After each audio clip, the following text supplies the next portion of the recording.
Кеше китә, җыры кала. Популяр журналист, талантлы продюсер Илфак Шигаповның якты истәлегенә багышлап, шимбә иртәнге 11-дә ТНТV каналында аның катнашында тәмле корэш тапшыруның кабатлау чыгарылышы. Уникаль шәхесне бергә искә алыйк.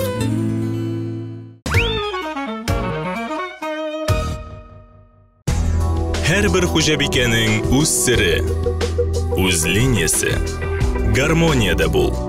Яктылыкка омтыл, палитра белән уйна. Яңалык эзлә, үз линияңне сайла.